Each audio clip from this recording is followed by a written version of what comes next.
நான் உங்களுக்காக இன்னைக்கு கொண்டு வந்திருக்கிறது ஒரு தாறுமாறான மோட்டிவேஷனல் படம். சும்மா சொல்லக்கூடாதுங்க. படம் ஆரம்பத்துல இருந்து கடைசி வரைக்கும் சூப்பரா இருக்கும். சூயி தாகான்னு 2018ல ரிலீஸ் ஆன ஒரு ஹிந்தி படம். படத்த பாக்குறதுக்கு முன்னாடி மறக்காம ஒரு லைக்க தட்டி விட்டுருங்க. சரி நம்ம கதைக்குள்ள போயிருவோமா? இந்த படத்தோட ஸ்டார்ட்டிங் சீன்லயே நமக்கு நம்ம ஹீரோவையும் அவனோட குடும்பத்தையும் தான் காட்டுவாங்க. அப்படியே ஹீரோ அவன் குடும்பத்த பத்தி சில விஷயங்களையும் வாய்ஸ் ஓவர்ல நமக்கு சொல்லுவான். இந்த குடும்பம் கிராமத்துல இருந்து பல வருஷத்துக்கு முன்னாடியே நகரத்துக்கு வந்துட்டாங்க. ஆனா பெரிய வசதி வாய்ப்பான குடும்பம் கிடையாது. ஏன்னா நம்ம ஹீரோவோட தாத்தா இருக்காரு இல்லையா? அவரு ஒரு டெய்லரா இருந்தாராமா. அதுதான் சொல்லப்போனா நம்ம ஹீரோவோட குடும்ப தொழில். ஆனா அதுல அவர் பெருசா எதுவுமே சம்பாதிக்கல. அந்த தொழிலால குடும்பம் ரொம்ப நொடிச்சு போச்சுன்னு கூட சொல்லலாம். அதிலிருந்து ஹீரோவோட அப்பா இருக்காரு இல்லையா?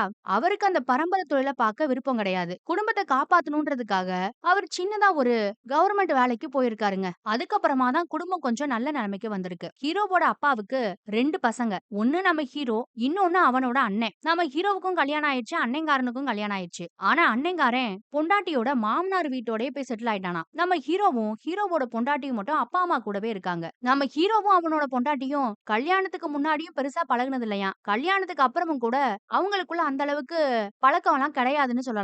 ஏன்னா அவ அதிக நேரம் மாமியார் கூட அடுப்படியில தான் வேலை பார்த்துக்கிட்டு இருப்பா. இப்ப கூட காலையில பரபரப்பா நம்ம ஹீரோயின் தான் வீட்டு வேலை எல்லாத்தையும் பார்த்துக்கிட்டு இருப்பா. ஏன்னா மாமனாரும் புருஷனும் வேலைக்கு போகணும் இல்லையா? அவங்களுக்கு சாப்பாடு வைக்கிறது, சட்டை எல்லாத்தையும் அயர்ன் பண்ணி வைக்கிறதுன்னு மாமியார் கூட சேர்ந்து எல்லா வேலையும் பார்ப்பாங்க. அப்ப பார்த்தா நம்ம ஹீரோவோட சட்டையில லேசா கிழிஞ்சிருக்கான் ஒரு இடத்துல.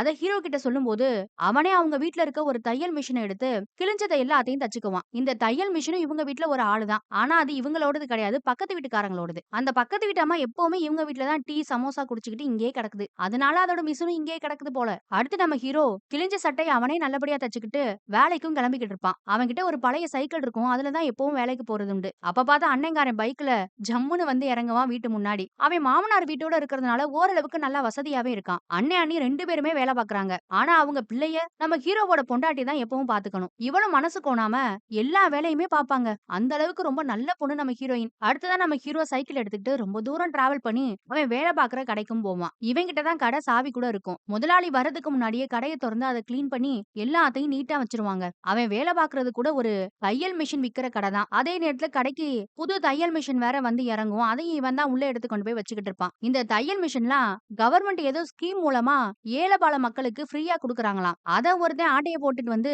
இந்த முதலாளி கிட்ட 1க்கு 2 வித்துக்கிட்டு இருக்கான். அதத்தான் இந்த ஆள் பாதி விலை குடுத்து இந்த கடையில வச்சு வித்துக்கிட்டு இருக்கான். என்னதான் பணக்காரனா இருந்தாலும் ஆளு பக்கா கேடி போல. அப்ப பார்த்தா முதலாளியோட மகனும் அந்த கடைக்கு வருவாங்க.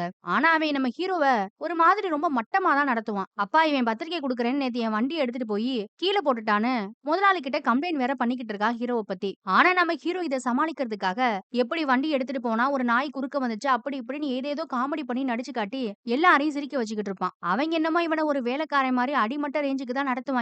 ஆனா நம்ம ஹீரோ தான் ஓவர் விசுவாசத்துல அவங்கள சிரிக்க வைக்கணும்ன்றதுக்காக என்னென்னமோ பண்ணிக்கிட்டு இருக்கான். அந்த முதலாளி குடும்பத்துல தன்னையும் ஒரு ஆளா நினைக்கிறாங்கன்ற மாதிரி இவனே நினைச்சுக்கிருவான். அந்த அளவுக்கு அவங்க வீட்டு வேலையெல்லாம் இறங்கி பாப்பான்னு கூட சொல்லலாம். நீயும் குடும்பத்தோட கல்யாணத்துக்கு வந்துருன்னு முதலாளியும் முதலாளி பையனும் பத்திரிக்கை எல்லாம் கொடுப்பாங்க. அத கூட கொஞ்சம் மரியாதையாலாம் கொடுக்க மாட்டாங்க. பத்திரிக்கை கூட நாய் மாதிரி வாயில கவிக்கன்னு தான் சொல்லி சின்ன முதலாளி குடுக்குறாரு. ஆனா நம்ம பையன் சிரிச்சுக்கிட்டே வாங்கிக்கிருவான். அடுத்த வேலைய முடிச்சிட்டு வீட்டுக்கு போனதும் வீட்ல இருக்க எல்லார்கிட்டயுமே நாளைக்கு முதலாளி பையனுக்கு கல்யாணம் இருக்கு. நம்ம எல்லாரும் குடும்பத்தோட அங்க போகணும்னு சொல்லிக்கிட்டு இருக்கான். அப்ப அப்பா சொல்லுவாரு பக்கத்துல அண்ணன் வீடு இருக்குடா அவன்கிட்ட போய் பத்திரிக்கை வச்சு அவனையும் கூட்டிட்டு வான்னு. ஆனா இவனுக்கு அண்ணன் மாமனார் வீட்டோட போனது பிடிக்கல போல. அதனால நான்லாம் அந்த வீட்டுக்கு போக மாட்டேன்னு அப்பா கிட்ட சண்டை போட்டுக்கிட்டு இருப்பான். அதே நேரத்துல அம்மா வந்து உன் பொண்டாட்டிக்கு நல்ல பிளவுஸ் இல்லையா நாளைக்கு போட்டுட்டு வரதுக்கு உன்னால தச்சு தர முடியுமான்னு கேக்குறாங்க. சரி துணி குடுக்க சொல்லுங்க நானும் தச்சு தரேன்னு சொல்லி நைட்டோட நைட்டா ஹீரோயினுக்கு பிளவுஸ் கூட அழகா தச்சு குடுத்துருவாங்க. அடுத்த மறுநாள் மொத்த குடும்பமும் அந்த கல்யாணத்துக்கு போகும். எல்லாரும் ரொம்ப அழகா ட்ரெஸ் பண்ணிக்கிட்டு ஜாலியா போவாங்க. அது பணக்கார வீட்டு கல்யாணம்ன்றதுனால ரொம்ப பிரம்மாண்டமா இருக்கும். கல்யாணம்லாம் நல்லபடியா முடிஞ்சதுக்கு அப்புறமா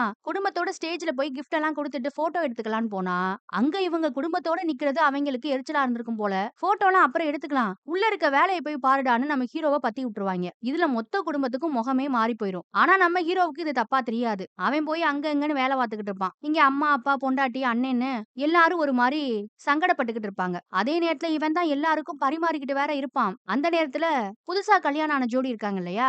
அவங்க ஒரு இடத்துல தனியா உட்கார்ந்து சாப்பிட்டுக்கிட்டு இருப்பாங்க. அப்ப பெரிய முதலாளியும் சின்ன முதலாளியும் கல்யாண பொண்ணு கிட்ட நம்ம ஹீரோவ கூப்பிட்டு இன்ட்ரோடியூஸ் பண்ணுவாங்க. இந்த பையன் நம்ம கடையில தான் வேலை பார்க்கறான்.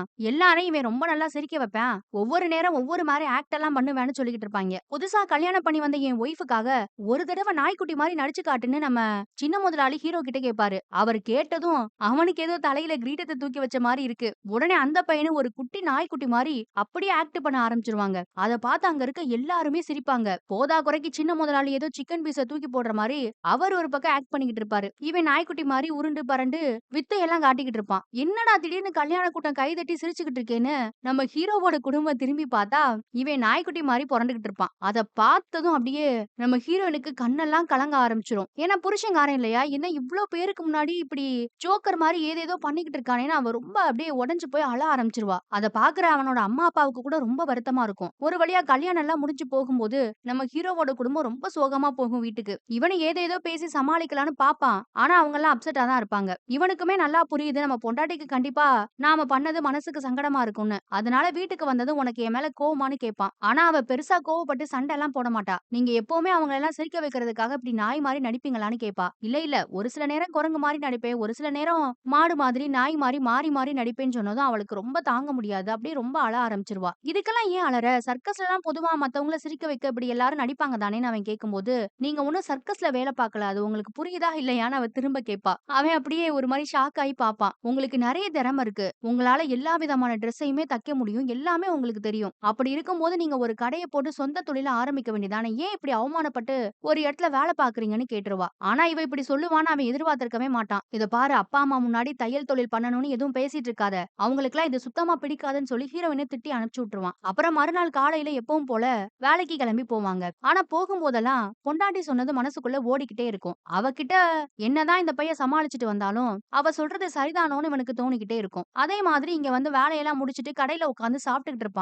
அவன் சாப்பிடும்போதே முதலாளி கூப்பிட்டு நெறைய பணத்த குடுத்து வேற ஒரு கடையில போய் குடுத்துட்டு வரவும் சொல்லுவாரு. பாருங்க இப்ப கூட அவன் சாப்பிட்டுட்டு இருக்கான். ஆனா அத பாதியில விட்டுட்டு கூட வர சொல்றாங்க வேலைக்கு. இவனும் சின்ன முதலாளி கிட்ட போய் பைக் சாவி குடுங்க. பணத்த எடுத்துட்டு போறேன். பைக்ல போனா தான் சேஃபா இருக்கும்னு கேட்பான். ஏன்னா இவன் கிட்ட சைக்கிள் தானே இருக்கு.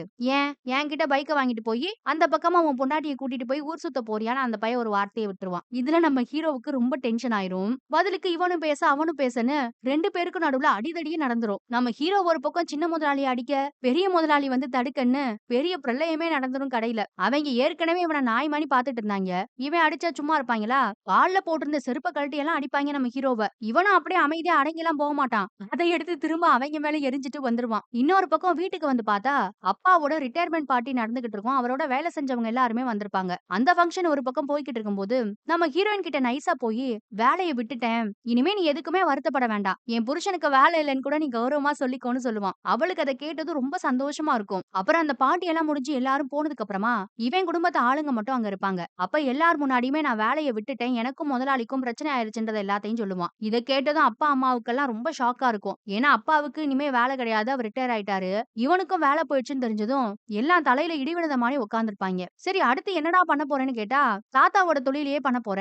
தனியா ஒரு கடைய போட்டு டெய்லரிங் ஆரம்பிக்க போறேன்னு சொன்னதும், அப்பா இன்னும் இடிஞ்சு போயிடுவாரு. ஏன்னா அது குடும்பத்துக்கு ராசி இல்லாத தொழில்னு அவர் நம்பிக்கிட்டு இருக்காரு. என்னம்மா இவன் இப்படி சொல்லிக்கிட்டு இருக்கான்? நீ கூட எதுவும் சொல்ல மாட்டியான்னு மருமக கிட்ட சொல்லுவாரு. அப்ப மருமக ஒரு வார்த்தை சொல்லும். நம்ம கௌரவமா வாழணும்ன்றதுக்காக தானே கிராமத்துல இருந்து இங்க வந்தோம். இங்கேயும் நம்ம அவமானப்பட்டே வேலை பார்த்துக்கிட்டு இருந்தா, அப்புறம் எங்க தான் மாமா போறது?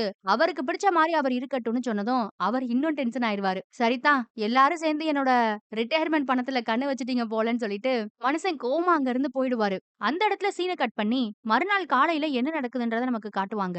அப்பாவும் பையனும் வேலைக்கு போகாததுனால, வீடு எப்பவும் போல பரபரப்பா இருக்காது. ஆனாலும் 2 பேருக்கும் மறுபடியும் வேலை விஷயமா வாக்குவாதம் வரதான் செய்யுது. இதுக்கு நடுவுல இன்னொரு பக்கம் பார்த்தா, நம்ம ஹீரோவோட அம்மா இருக்காங்க இல்லையா? அவங்க திடீர்னு மயங்கி விழுந்துடுறாங்க.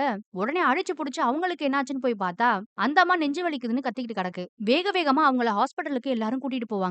அங்க போனா டாக்டர் இவங்களுக்கு ஹார்ட் அட்டாக் வந்துருச்சு. 2 இடத்துல பிளாக் இருக்கு. உடனே ஆஞ்சியோ பண்ணி ஆகணும்னு சொல்றாரு. இத கேட்டதும் எல்லாருக்கும் ஷாக் தான். நாளைக்கே ஆபரேஷன் பண்ணி ஆகணும்.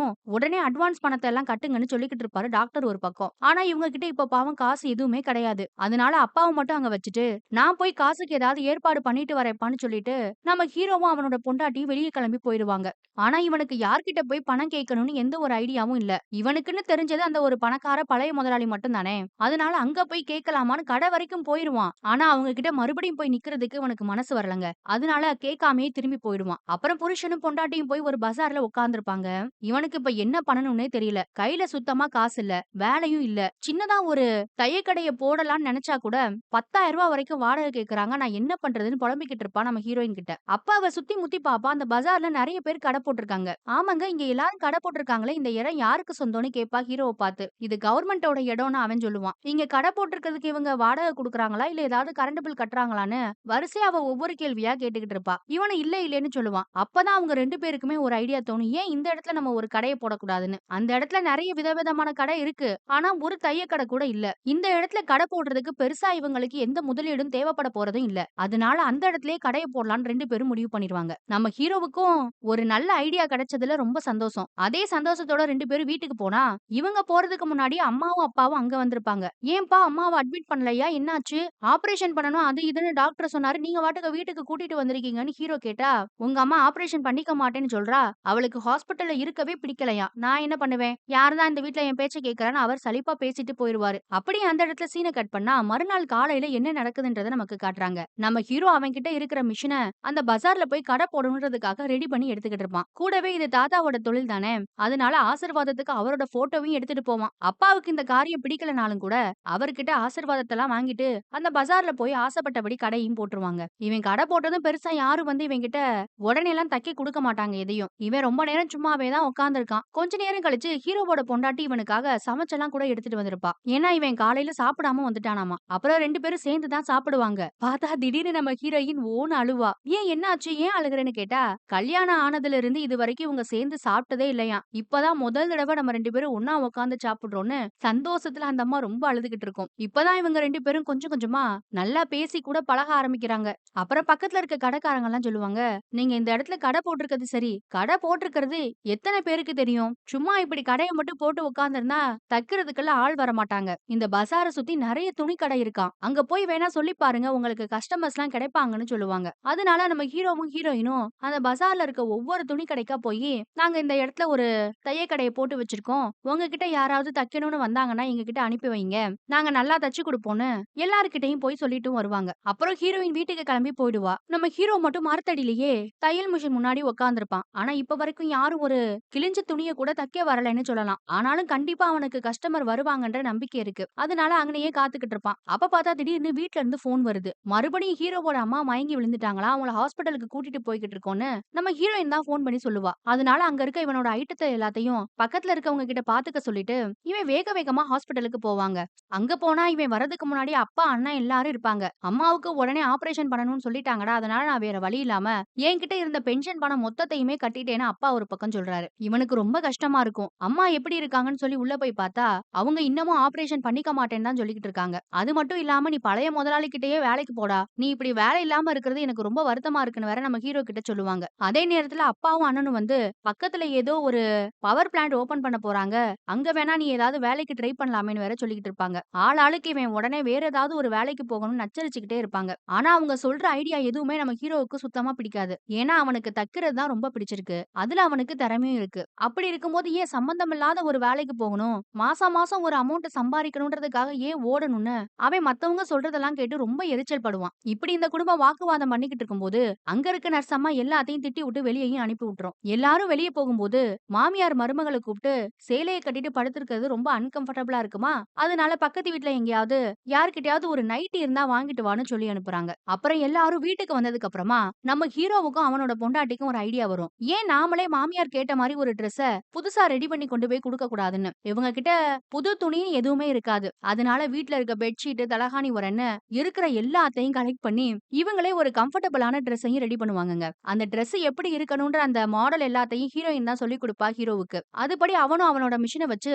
ரொம்ப சூப்பரா அழகா தச்சிடுவான். ஆனா அந்த ட்ரெஸ் பாக்குறதுக்கு வெள்ளையா இருக்கும். அதனால கொஞ்சம் கலர்ஃபுல்லா மாத்தணும்ன்றதுக்காக தாத்தாவோட பழைய பெட்டியில இருந்து எம்ப்ராய்டரி பண்ற அந்த டூல்ஸ் எல்லாத்தையும் எடுத்துட்டு வந்து அழகழகா டிசைன் எல்லாம் பண்ணிடுவான். அந்த ட்ரெஸ் பாக்குறதுக்கு ரொம்பவே சூப்பரா இருக்கும். மறுநாள் அதை எடுத்துட்டு போய் மாமியார் கிட்ட கொடுத்தா அவங்களுக்கு அது கணக்கச்சிதமா பொருந்ததுன்னு சொல்லலாம். அவங்க அதை அப்படியே போட்டுக்கிட்டு ஹாஸ்பிட்டலுக்குள்ள ஜம்முன்னு நடந்து வருவாங்க. அது பாக்குறதுக்கான நைட்டி மாதிரி இல்ல, ஏதோ ஒரு மேக்ஸி மாதிரி இருக்கும். சுத்தி இருக்க எல்லாரும் இதை பார்த்துட்டு உங்க ட்ரெஸ் ரொம்ப சூப்பரா இருக்கு, சூப்பரா இருக்குன்னு சொல்லுவாங்க. என் மகனும் மருமகளும் தான் இதை தச்சு கொடுத்தாங்கன்னு சொல்லி அந்த அம்மா ரொம்ப சந்தோஷப்படுவாங்க. நம்ம ஹீரோவுக்கும் ஹீரோயினுக்கும் கூட ரொம்ப சந்தோஷமா இருக்கும். அப்புறம் கொஞ்ச நேரத்திலே அவங்களுக்கு ஆபரேஷன் பண்ற அந்த ப்ரொசீஜர் எல்லாத்தையும் ஆரம்பிச்சிடுவாங்க.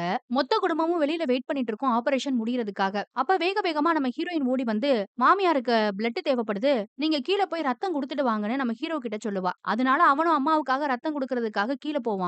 அங்க போய் ரத்தமும் குடுத்துக்கிட்டு இருக்கான். இங்க ஆப்பரேஷன் நடந்துகிட்டு இருக்கு அம்மாவுக்கு. அப்ப நம்ம ஹீரோயின் கிட்ட இருந்து பதட்டமா ஒரு ஃபோன் வரும் ஹீரோவுக்கு. உடனே நீங்க மேல வாங்க, உடனே வாங்கன்னு. இவன் அம்மாவுக்கு என்னாச்சோ ஏதாச்சோன்னு அடிச்சு புடிச்சு மேல ஓடுவான். பார்த்தா அங்க ஒரே கூட்டம். எல்லாரும் நம்ம ஹீரோயின் கிட்ட தான் எதையோ காச்சு மூச்சுன்னு கத்திக்கிட்டு இருக்காய்ங்க. இவன் என்னடா ஆச்சுன்னு பதட்டத்தோட ஓடி போனா, அம்மாவுக்கு ஒண்ணும் இல்லையாம். அவங்க நல்லா தான் இருக்காங்க. அவங்களுக்கு ஆப்பரேஷன்லாம் நல்லபடியா முடிஞ்சிருச்சுன்னு நம்ம ஹீரோயின் சொல்றா. அப்புறம் எதுக்குடா அவங்கலாம் வந்து கத்திக்கிட்டு இருக்காங்கன்னு பார்த்தா, நம்ம ஹீரோ அம்மாவுக்கு ஒரு மேக்ஸி தச்சு குடுத்தான் இல்லையா? அதே மாரி தங்களுக்கும் ஒண்ணு தச்சு குடுக்கணும்னு சொல்லி நெறைய பேர் அந்த இடத்துக்கு வந்திருக்காங்க. ஆளாளுக்கு அட்வான்ஸ் பணம் வேற குடுக்குறாங்க. இத நம்ம ஹீரோவும், ஹீரோயினும் கொஞ்சம் கூட எதிர்பார்த்திருக்க மாட்டாங்க. அதனால ஒரு மேக்ஸியோட விலை ரூ. 500ன்னு அந்த இடத்திலேயே விலையும் ஃபிக்ஸ் பண்ணி எல்லார்கிட்ட இருந்து அட்வான்ஸையும் வாங்கிருவாங்க. எதிர்பாராம கிடைச்ச இந்த ஆர்டர் எல்லாம் அவங்களுக்கு ரொம்ப சந்தோஷத்த குடுக்கும். அந்த இடத்திலேயே கிட்டத்தட்ட அட்வான்ஸ் பணம் மட்டும் ஒரு 4000 சேர்ந்துருங்க. அது ரொம்ப சந்தோஷத்தோட அப்பா கிட்டலாம் நம்ம ஹீரோ சொல்லிக்கிட்டு இருப்பான். ஆனா அவருக்கு இந்த தொழில் மேல பெருசா நம்பிக்கை கிடையாது. ஆமா ரூ. 4000 சம்பாரிச்சுட்டு ரொம்ப பீத்தாதடான்னு சொல்லிக்கிட்டு இருப்பாரு. அந்த இடத்துல தான் இவங்களோட அண்ணன் குடும்பம், பக்கத்து வீட்டுக்காரங்கன்னு எல்லாரும் நிப்பாங்க. எல்லாரும் இப்படி ஹீரோ அந்த இடத்துல பணம் சம்பாரிக்கிறத ரொம்ப ஆச்சரியமா பாத்துக்கிட்டு இருப்பாங்க. அப்புறம் கொஞ்ச நேரத்துல அம்மாவுக்கு ஆபரேஷன்லாம் முடிஞ்சதுக்கு அப்புறம் அவங்களையும் போய் பாத்துட்டு மத்தவங்களுக்கெல்லாம் மேக்ஸ் தச்சு குடுக்கறதுக்காக மெட்டீரியல் வாங்குறதுக்காக நம்ம ஹீரோவும் கிளம்பிடுவான். முதல்ல அவன் மட்டும் தான் தனியா போவான். கொஞ்ச நேரத்துல ஹீரோயினும் பின்னாடியே கிளம்பி போயிடுவா. அவனுக்கு எல்லா விஷயத்திலயுமே சப்போர்ட் பண்ணணும்னு அவ நினைக்கிறா. அவனுக்கும் இது ரொம்ப சந்தோஷமா தான் இருக்கும். அப்புறம் போய் அதுக்கு தேவையான மெட்டீரியல் எல்லாத்தையும் வாங்கிக்கிட்டு வீட்டுக்கு வந்தா, வீட்ல தையல் மிஷின காணோம். அப்பா கிட்ட கேட்டா, அந்த மிஷின பக்கத்து வீட்டுக்காரங்க எடுத்துட்டு போயிட்டாங்கன்னு சொல்றாரு. ஏன்னா அது அவங்களோட தானே. நம்ம ஹீரோவும் அந்த மிஷின போய் வாங்கிட்டு வரேன்னு சொல்லிட்டு பக்கத்து வீட்டுக்கு போவான். ஏன்னா அவனுக்கு இன்னும் 2, 3 நாள்ல எல்லா மேக்ஸையுமே தச்சு கொடுக்க வேண்டிய பெரிய வேலை இருக்கு. அங்க போனா அங்க இவனுக்கும் பக்கத்து வீட்டுக்காரனுக்கும் பெரிய சண்டையே நடந்துருது. அவன் மிஷின குடுக்கவே மாட்டேன்னு சண்டை போடுறான். இவ்ளோ நாளா அந்த பக்கத்து வீட்டுக்காரங்களுக்கு சொந்தமான மிஷின் நம்ம ஹீரோவோட வீட்ல சும்மா தாங்க கிடந்திருக்கும். இவங்க ஏதாவது கிழிஞ்ச பழைய துணிய தான் அத தச்சிருப்பாங்க. அது வரைக்கும் அவங்களுக்கு அது ஒரு பெரிய விஷயமாவே தெரியல. ஆனா எப்போ அந்த மிஷின வச்சு இவன் ஒரு தொழில் பண்றான், அதனால பணம் சம்பாரிக்கிறான்னு அவங்களுக்கு புரிய வந்துச்சோ, அத அந்த பக்கத்து வீட்டுக்காரங்களால பொறுத்துக்கவே முடியல. சொல்லப்போனா அந்த மிஷின வச்சு அவங்க தைக்க போறதும் இல்ல, அவங்களுக்கு எந்த ஒரு யூசுமே கிடையாது. அந்த மிஷின் இப்ப தேவைப்படுறது என்னமோ நம்ம ஹீரோவுக்கு தான். ஆனாலும் ஹாஸ்பிடல்ல அவ்ளோ பேர் இவனுக்கு ஆர்டர் குடுத்தது, அட்வான்ஸா பணம் குடுத்தது எல்லாத்தையும் பார்த்துக்கிட்டே இருந்தாங்களா, அவங்களால அத பொறுத்துக்கவே முடியல. அதனால மிஷின குடுக்கவே மாட்டேன்னு பெரிய சண்டை நடக்கும் 2 குடும்பத்துக்கும். "டேய் இவ்ளோ நாள் என் வீட்ல உட்கார்ந்து எத்தன சமோசா, டீ எல்லாம் குடிச்சிருப்பீங்க. ஏன்டா இப்படி எனக்கு தேவைப்படும்போது மிஷின தரமாட்றீங்கன்னு" சொல்லி பெரிய பிரச்சனை பண்ணுவான். இந்த சத்தம் கேட்டு அப்பாவும் பொண்டாட்டியும் வேகமா ஓடி வந்தா, அவங்க 2 பேத்துக்கு நடுவுல கைகலப்பே நடந்துகிட்டு இருக்கு. அப்பா தான் நடுவுல கிடந்து பெரண்டு உருண்டு 2 பேரையும் வழுக்கி விடுவாரு. ஆனா கடைசி வரைக்கும் அந்த பக்கத்து வீட்டுக்காரன் மிஷின குடுக்கவே மாட்டாங்க. அப்பா ஒரு வழியா நம்ம ஹீரோவ சமாதானப்படுத்தி வீட்டுக்குள்ள கூட்டிட்டு வந்துருவாரு. ஆனா அவருக்கு இதுலலாம் ரொம்ப சங்கடமா போயிரும். ஏற்கனவே அவருக்கு பிடிக்காத தொழில வேற இவன் பண்ணிக்கிட்டு இருக்கான். இதுல பக்கத்து வீட்டுக்காரங்க கிட்ட வேற இப்படி சண்டையெல்லாம் போடுறானேன்னு ரொம்ப வருத்தப்படுவாரு. நம்ம ஹீரோயின் வேற ஹாஸ்பிடலுக்கு சாப்பாடெல்லாம் கொண்டு போயிருப்பாளா? அங்க எல்லாரும் நாளைக்கு மேக்ஸி கிடைச்சிரும்லன்னு ரொம்ப ஆவலா அவகிட்ட கேட்டுக்கிட்டு இருப்பாங்க. அவளும் ஆமா ஆமான்னு சொல்லுவா. ஆனா நைட் எல்லாம் அவளுக்கு தூக்கமே வராது. அழுகையா வரும். வாய்ப்பு கிடைச்சும் நம்மளால எதுவுமே செய்ய முடியலன்னு ரொம்ப வருத்தப்படுவா. இன்னொரு பக்கம் அப்பாவும் மகனை வெளியில கூட்டிட்டு போய் சாப்பாடெல்லாம் வாங்கி கொடுத்து சமாதானப்படுத்துவாரு. பேசாம நீ மத்தவங்க கிட்ட வாங்கின அட்வான்ஸ் எல்லாம் குடுத்துருடா. டெய்லரிங் பண்றேன்னு ஆரம்பிச்சு மறுபடியும் அக்கம் பக்கத்துல எல்லாம் சண்டை இழுத்து விடாதன்னு சொல்லிக்கிட்டு இருக்காரு. ஆனாலும் எப்படிப்பா வயசான வறுமையில இருக்கவங்க கிட்ட எல்லாம் மேக்ஸி தச்சு தரேன்னு அட்வான்ஸ் வாங்கிட்டு அதை எப்படிப்பா திரும்ப கொடுக்க முடியும்னு அவன் சொல்லிடுவான். அப்புறம் மறுநாள் காலையில நம்ம ஹீரோயின் ஹாஸ்பிட்டல்ல இருந்து வருவா.